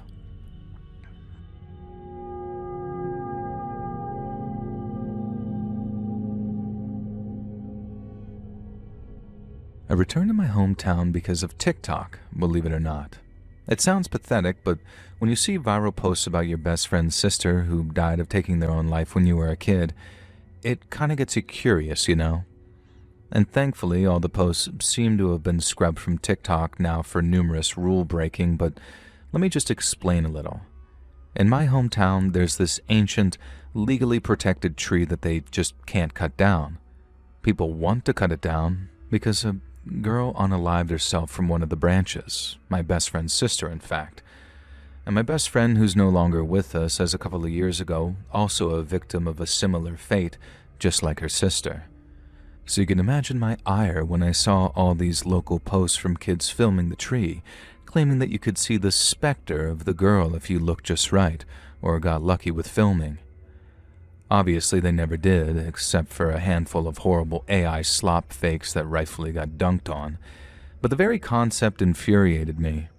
She wasn't the girl from the tree. She was Lena, a beautiful, tragic, and tortured 15-year-old who only ever wanted to be liked by the mean girls in her grade. Now, I could relate to her because I was the Lena of the year above, only I had her cool, bubbly sister Nora as a best friend, and in my grade, being a depressed goth girl was cool and kind of desirable. Unfortunately, Lena wasn't a depressed goth girl. She was just a depressed girl with bad acne and braces, and an awkward way with people, and nobody finds that a manic pixie dream girl. That's just someone to bully and never let her grow into herself. And part of me hates myself for being like her, but never being able to show her that it gets better because I was too caught up in my own BS to really notice how bad Lena was hurting. Nora noticed, but didn't know how bad. I guess that's why she never got over it either, and why she also eventually went the way she did. Now, I'm not really sure why I drove the 3 hours back to my hometown just because some dumb TikTok girls were filming that tree where my friend's sister had taken her own life. I guess a part of me wanted to catch one of them in the act, film it myself as I chewed them out, and post that on the app to see how they like them apples. I stayed in a motel because my parents had long since moved away and wouldn't have approved my homecoming for this reason anyway. It was a rundown, sleazy place back when I lived there and had seemingly gotten worse while I was gone. The desk clerk only just stared at my body as I checked in and even went so far as to make some pretty lewd comment about how it was refreshing to see natural boobs in this day and age. I probably would have slapped the clerk silly if she hadn't been a woman who looked at least 75. And so every day I'd head to the park and just sit there with my ratty Nirvana hoodie and write my short stories on my phone while waiting to see some girls head to the tree. Then at night, I head back to the motel, get hit on by the old lady behind the counter who got more brazenly lewd as the days went on, and then lie on the uncomfortable motel bed watching the only channel the TV could pick up, which was just some adult channel, and wonder how people enjoy this kind of crap. Now, my hometown was as depressing and hopeless as when I'd run away from here when I was 17, maybe even more so. And not once did I see a single girl, let alone a giggling group, film that tree. And at the time, the posts were all suddenly disappearing from TikTok. Now, the accounts that had posted them were all being deleted, and it was like they never existed at all, and it felt like I was actually living in a dream. And then one day I showed up at the park. It was raining, a light drizzle that dampened my hoodie enough that I'd hoped that I might stop it from smelling bad until I could justify doing a laundry run. There was a girl standing at the foot of the tree, right under the branch where Lena had done what she'd done. She was dressed like I used to dress at that age, but with the kind of skin and gait and awkwardness that had separated Lena and I.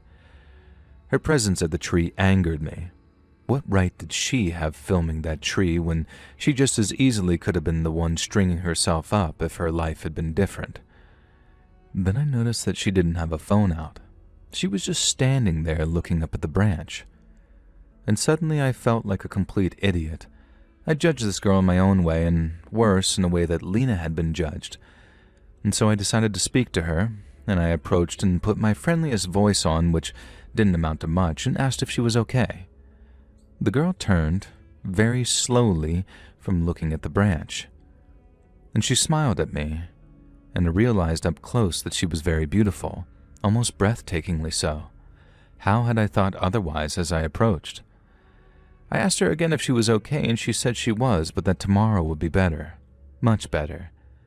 And then she gave me the most beautiful, winning smile and walked past me, off into the fog of the park. I didn't turn to look until she'd gone so far as to be out of sight. And then I stepped to where she'd been. It didn't surprise me when I saw it there, somehow, as there was a coil of rope on the ground, exactly the right length to end it all from the branch if you were to climb up there. I picked up the rope and turned and walked away. A few steps away from the tree I heard it, the sound of the rope uncoiling, a body dropping, the snap of a neck, and I quickly turned around. There was nothing there, of course. I still held that rope in my arms, though. And me and Nora hadn't supported Lena. We'd laughed at her behind her back and sometimes to her face, and I'd wanted so badly to confront the people who were now turning her death into a spectacle, but they didn't even exist. When Lena died, the town had frozen, decaying in perpetuity. I threw the rope from the base of the tree into the trunk of my car and drove away from that town. I never looked back, and I can never make it up to Lena. She's gone forever, and sometimes you don't get a second chance. No matter how hard you might wish to be haunted by their ghosts like you deserve, sometimes you're faced with only ever being alone.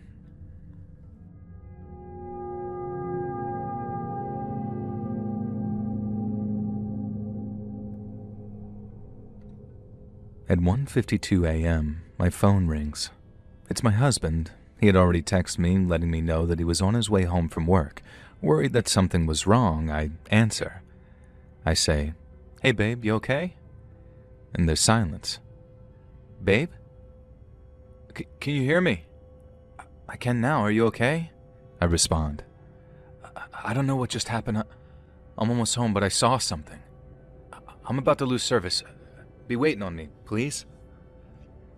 I get out of my bed and stand at the front door waiting to see his headlights come down our long driveway. He gets in the door with a shocked look on his face, and this is what he says to me. I saw these things. These tall, white things. A tall, white woman with two other tall, white people. Not white like skin color, like snow white. They were standing out by the abandoned train tracks. The woman had what my brain could only compare to a trash bag with light. I know that's not what it was, but that's what it reminded me of. When I saw them, they noticed me too, and I just got this feeling. I can't explain it, but I just need to get out of there. It was like an unease came over me. I'm not sure what they were, but it wasn't right. They're not humans. Now I started reheating his dinner, and then it hit me. This automatically made me think of the tall whites. Now I googled tall whites and asked my husband if any of the photos were comparable, and he scrolled to one image and said, "Yeah, this is close." Now the next morning we decided to go back to where he saw them, and there was a black mark on the ground, like something scorched the earth. Now even more puzzling was that it had lightly rained the night before, and it was raining when he saw them. Nobody lives in the area where he saw them. It's just an old one-lane road that connects to two larger roads and crosses the abandoned railroad tracks.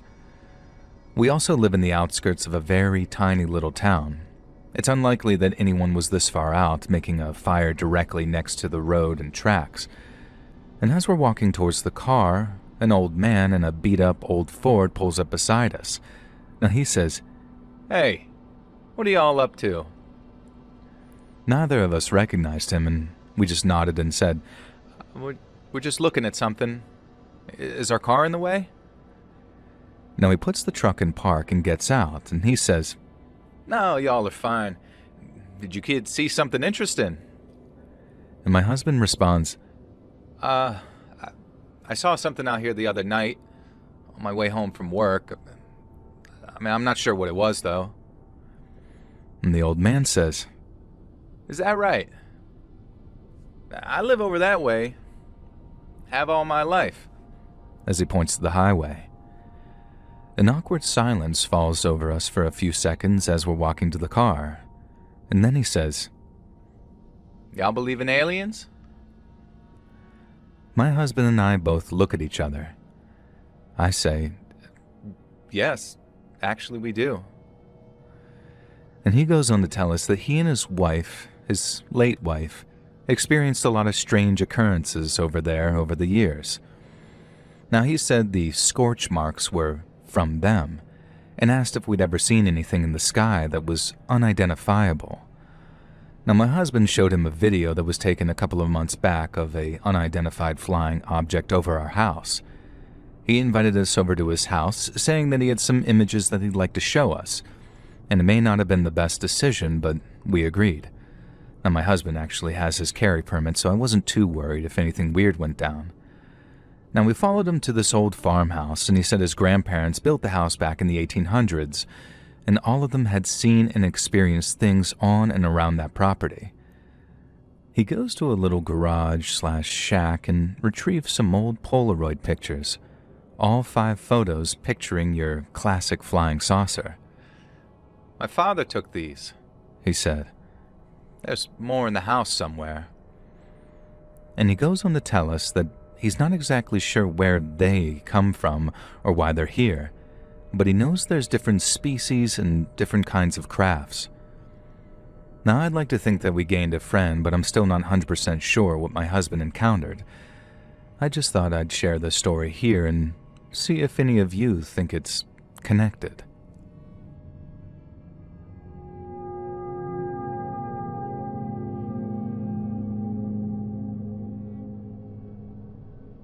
From the time I was 7 years old until I was 12, my family lived in the front house and my aunt lived in the back house.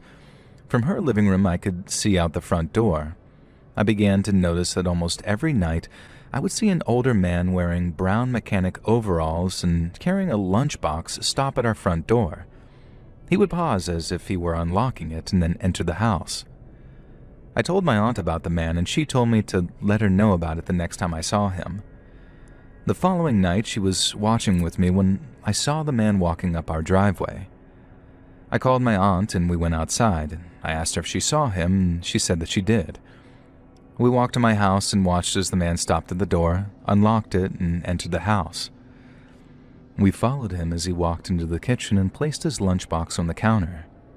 He turned around, almost facing us, and then disappeared. This happened for years until I decided to ask our neighbors, an elderly couple that all the neighborhood kids called Grandma and Grandpa, who had lived in the house before my family moved in. Grandpa asked me why, and I told him I was just curious. He told me that a man named Kenneth had lived there, and he was a mechanic and had a garden in the backyard that he loved. I asked why he moved out if he loved the house so much, and Grandpa told me that Kenneth was coming home from work one night when he died in a car accident. He never made it home. I said that was sad and that I hoped that he hadn't gone through any pain. Grandpa said that he passed instantly as soon as the 2 cars collided. I told my aunt what Grandpa said about Kenneth, and she told me that maybe I should talk to him about it. I was 12 years old and had been seeing this man for years. He never scared me, so I decided to try. He usually showed up at around 6 p.m., so I waited at the front door for him, and when he walked up the driveway, I spoke to him. I said, "Hello, Kenneth. You had an accident and never made it home from work. My family lives in your house now. You're free to keep coming back here every night, but there's a beautiful garden waiting for you on the other side. You're free, and I know that you miss your garden." Kenneth looked at the house and then down at the ground and then up at the sky. He disappeared for the last time and we never saw him again. I told my grandma and grandpa what I had done, and Grandma said that she had seen him walking down the street, but he always looked right through her. He heard you, He saw you, she said, and that is a very special thing. Don't ever forget that.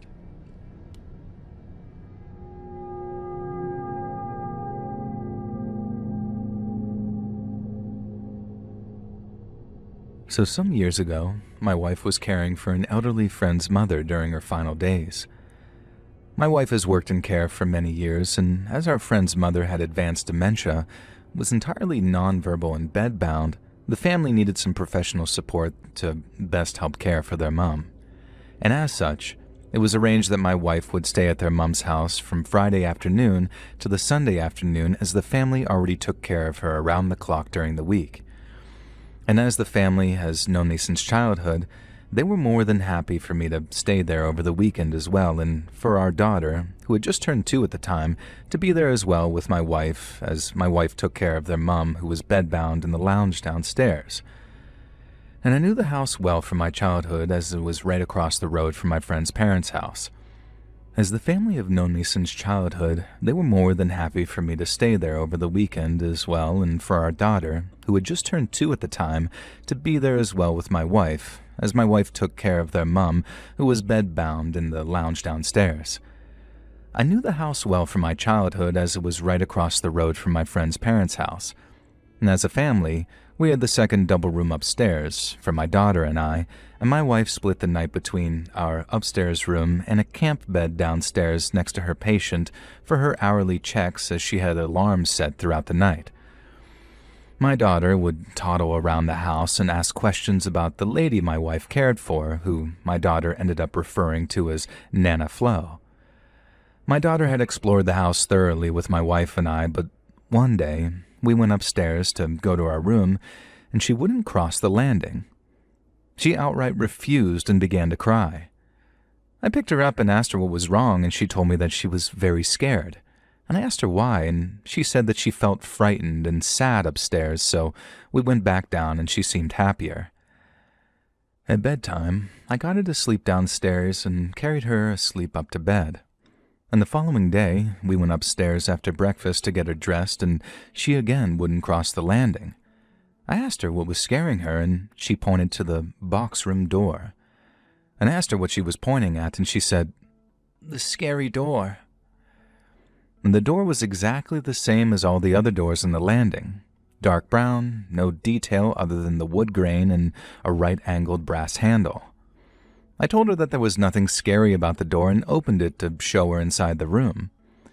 It was a small room used for storing things Flo hadn't used in the years since she was bedbound. A chair, some board games, and a couple of piles of her clothes and a wooden rocking chair that used to be in the garden. I motioned for my daughter to join me in the room to show her that it wasn't scary, but she refused to enter and kept well back.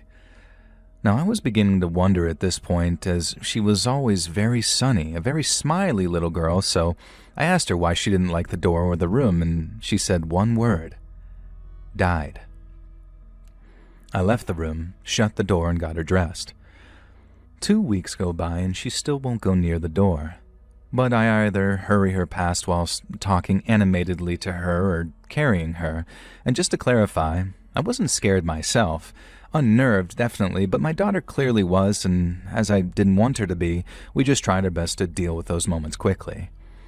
Now, during one night, Flo slipped away in her sleep with my wife and daughter next to her holding her hand. We obviously didn't tell our daughter, as it would be a lot to process for a 2-year-old. I kept her upstairs, got her dressed, and packed our day bag as usual, and just got us ready to head downstairs and right out the front door so we didn't have to enter the lounge. As we got to the bottom of the stairs, Flo's adult daughter walked into the hall and saw us.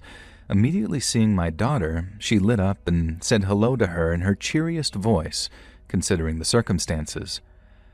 My daughter suddenly took her hand and said, "Nana Flo's with the angels now." And her daughter just began crying and smiling quietly. We have no idea how she knew she'd passed. She'd passed maybe 3 hours previous, and my daughter and I had been maybe awake half an hour. And what's more, we're not a particularly religious family. My wife and I were both baptized, but we don't really attend church. And the first time my daughter attended church was 8 months later at a wedding, so We have no idea where she got the notion of angels from, and that will honestly stay with me forever. The craziest thing is that when my daughter was born, she didn't cry. She was so calm, and she also didn't cry on the way afterwards with my wife, even though all the other babies were. One older nurse commented to my wife, "She's been here before, that one." Maybe.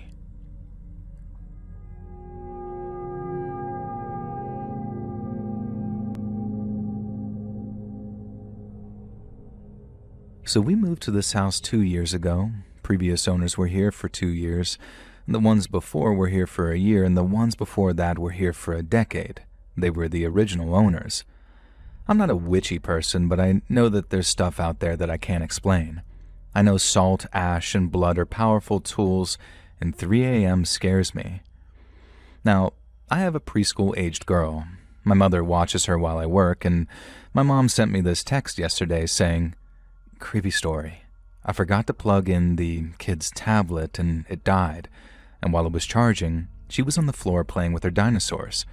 She got up, came over, and asked me, 'Why did you open my door?' And her door is closed. I told her that no one opened her door and that it is closed, and she said that a person opened her door and stomped into her room and that they were wearing stripes all over. And I asked her when this happened, and she just kept repeating the story. I stopped myself from asking if it scared her and didn't want to put that idea into her head. I wasn't sure how to ask her how it made her feel, and she seemed to be more curious than scared. Now, around this time last year, my kid kept walking up crying about angry eyebrows in her walls, and I had her help me rub her walls with salt and burned a candle. Apparently it helped a lot, and she hadn't been scared or said anything creepy since until yesterday. And then last night, while I was putting her to bed, she kept looking at her door and quietly sobbing, saying, oh no, and hiding her face. I couldn't get any info out of her, but I had a very icky off feeling. Middle of the night, at 3:48, there was a loud thud picked up by our baby monitor, but nothing to cause it, and she didn't wake up. Now, I'm trying to convince myself that this was just the cat being a cat, though nothing in the hallway was disturbed. The monitor doesn't record, and it's just a cheap one, basically almost like a walkie-talkie. But what do? What can I do? Should I get my kid into therapy? Should I burn some sage that I grew myself? Not smudging, as that's a closed practice. I just know that it's a cleansing plant. Should I salt her room again? Add ash? I tried asking in the witch subreddit and then the spells subreddit, and they both said that this belonged here in r/paranormal. Instead, then deleted my posts. Just help me out because I'm scared.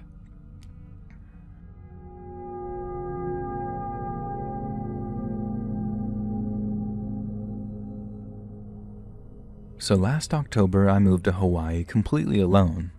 I was unhappy with my life back home and needed a change. I left behind a decently well-paying job that I hated and took a leap of faith, even though I only knew one person on the island. The transition was hard. There were days that I questioned why I had come and what I was looking for. And one afternoon, while playing pickleball, a man approached me. And it was a black man with the bluest eyes I'd ever seen. And we started chatting casually, and then, out of nowhere, he began telling me things about my life that no stranger could possibly know. He said I was from Chicago. He named the exact 2 streets my old apartment in Chicago was located, and he said that I had 3 brothers, which I told him no. And after a minute, I realized that he was talking about my blood brother and my 2 stepbrothers. I don't see my stepbrothers, so I don't even think about that right away. And he told me that I was Polish and spoke about the close bond that I have with my mother. And every detail was true. I was completely stunned. My first thought was that he might be a stalker, but the conversation continued. He told me he had this sense, and that I was meant to speak with him. And without me mentioning my career, he said that I would soon find a job that I truly love. And then he told me that I'd meet my person and be married at 27, and that I'd have 3 children. I am a 24-year-old female, and those were all things that I've been quietly worrying about. And as strange as it all was, I didn't feel afraid. I felt this very deep sense of peace, like I was exactly where I needed to be. And when it was my turn to play, we wrapped up our conversation, and he said something like, "I'm always here. You'll find me around." and I walked toward the court, but after only a few seconds I turned back to look for him, and he was gone. Completely vanished.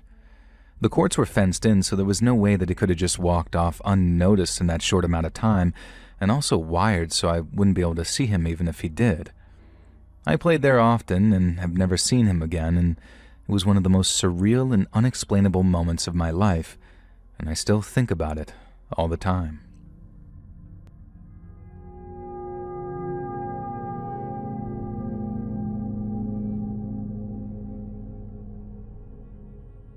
So when I was about 8 or 9 years old, I was laying in the front bedroom of my great-grandparents' large home my mother inherited.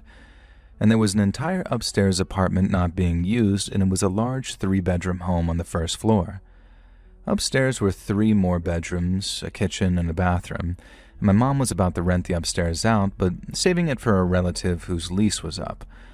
And my mom and her entire family grew up in that home. And by this time, my great-grandparents had passed on, but my grandparents were still alive.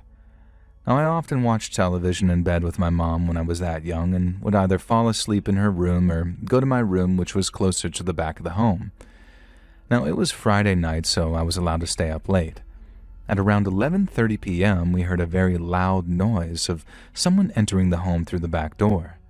Now, you have to pass through the dining room, living room, and kitchen to get to the back of the home, and you cannot see the back door until you've reached the kitchen. My mom grabbed her gun, and I remember grabbing a metal candle holder, and she told me to stay in the room and hide, but I refused. I wasn't going to let her go alone, and I was scared, so I trailed behind her with my weapon. My mom had her gun drawn, making her way to the back room, ready to blow someone's brains out, and when we reached the back room, the room was glowing.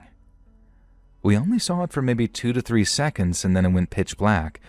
And after the glow went away, we saw the back door wide open with a men's size 12 mud print on the door where someone had kicked it in, and there was no one in sight. When my mom tried to call 911, the phone line was dead, and we later found out that it had been cut. She had a panic button that alerted the police in the front room, and the alarm had not yet been set, but the button actually worked, and help came within 6 or 7 minutes. This happened in 1994, over 30 years ago. However, I have always believed that someone came there with the intentions of doing us harm, and I also believe when they kicked down that door, they saw something that scared the life out of them, and they took off running. I believe it was our relatives protecting us in that family home. I saw the glow clear as day, and it was almost this purple color, almost like a lit gas pilot on a stove would look like, and my mother saw it as well. We never talked about the glow until I got older, and she never mentioned it to anyone, I don't think. Now, we had the conversation when I was about 20 and talked about the glow, and she looked at me in complete shock and said, "Oh my God, you saw that too."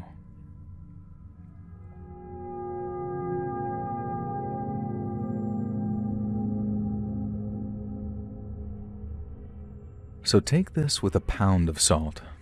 I understand this is crazy and probably my brain doing some weird stuff, so yes, I know this probably all means nothing, but this has been in my brain for so long that I just gotta get it out.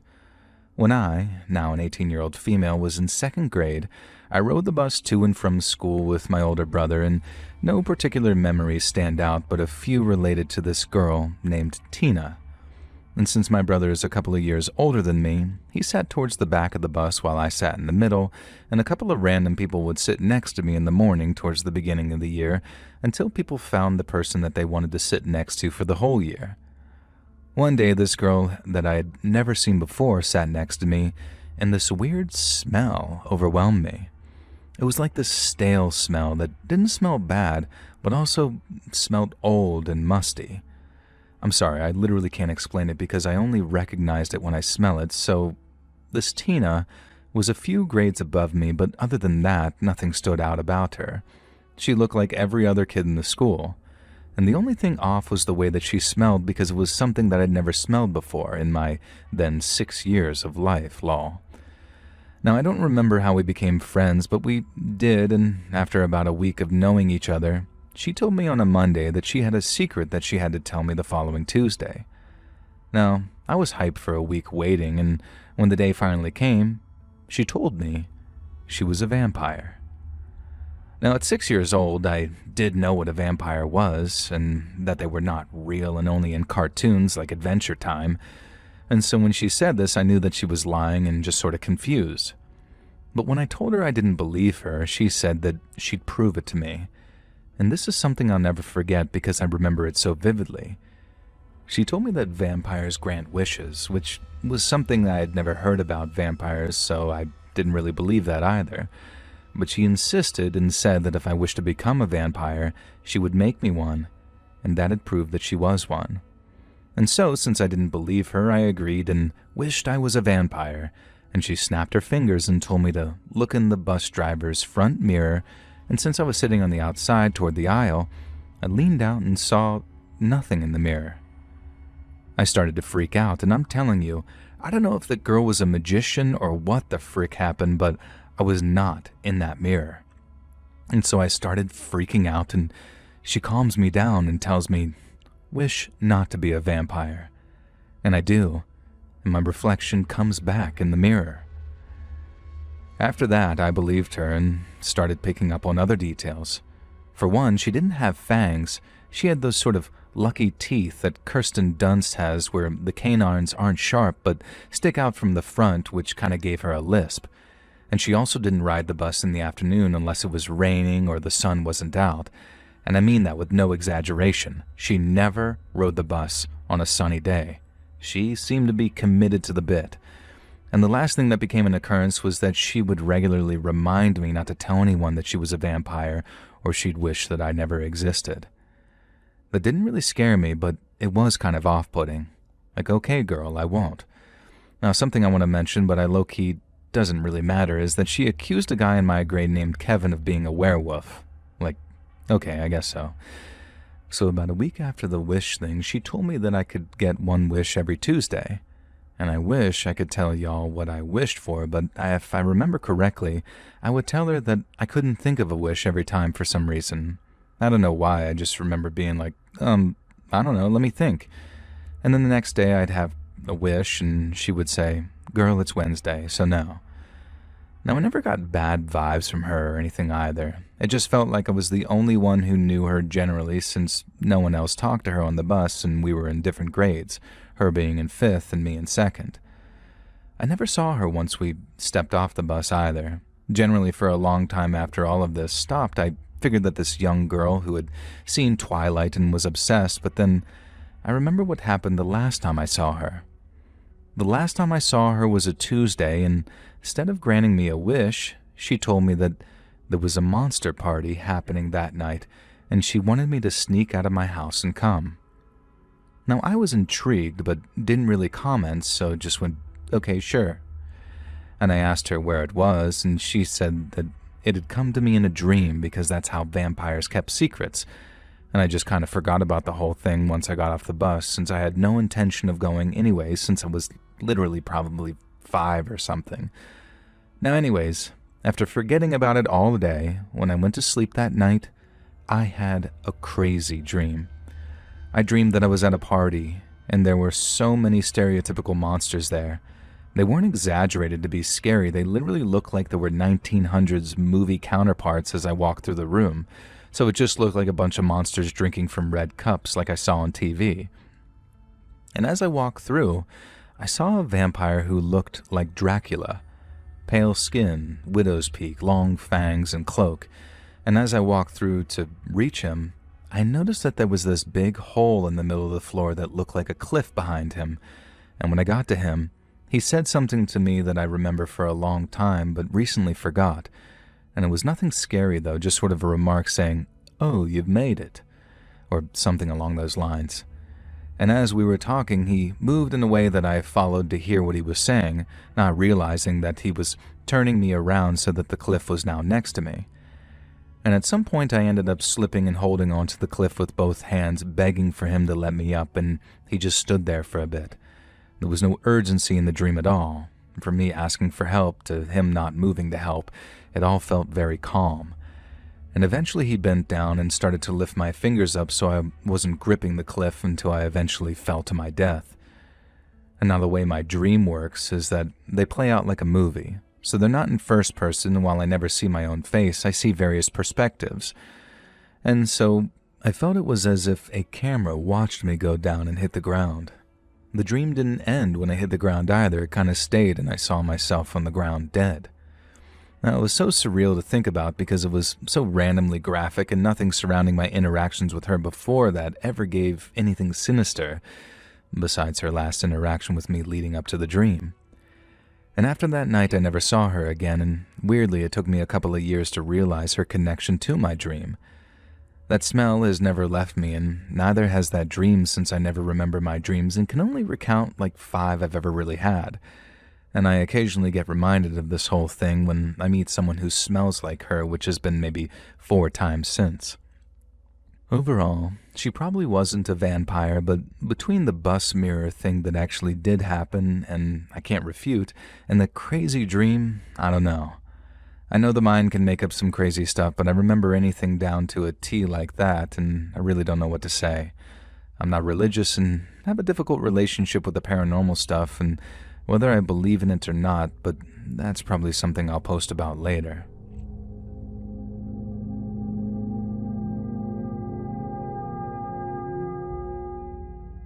So just some background on my family's beliefs.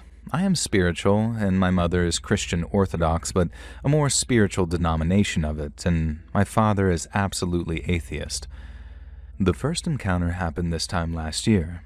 I was home alone and sitting in my kitchen at the dining table, and from where I was sitting, I was able to see the front door into the living room and the back door into the living room leading into the garden, just to give some context to the layout. I was eating my food and looked up and saw a black, shadowy figure standing inside the house by the back door. I was instantly paralyzed with a sense of impending doom. Every time I looked away, it seemed to reach towards me, so I was unable to move and unable to look away.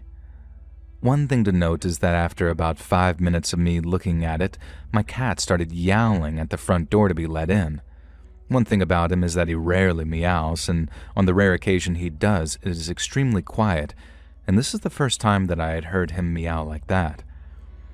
After a few more minutes, I became hysterical and started screaming and crying, and the entire thing lasted about 40 minutes until my mom came home and got me out of my hysterical state.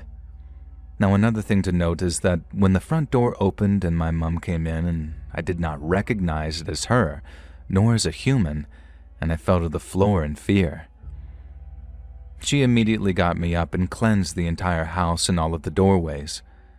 Now, I put this experience down to being a stress-induced hallucination, as I was going through a very stressful time then, or due to the new hormonal medication that I've been put on, hallucinations being a very rare side effect. Now, this was until the second encounter. I had been away from home the past 2 days, and when I got back today, my dad told me that he had seen a ghost, and when he took a picture of it, it disappeared next time he looked. Now, I was taken aback as he doesn't believe in the paranormal at all and does not joke about things like this. I asked to see the picture, and in the picture, I saw exactly what I had seen this time last year. I will attach the image that he took where you will see to the left of it the back door where the original instance occurred.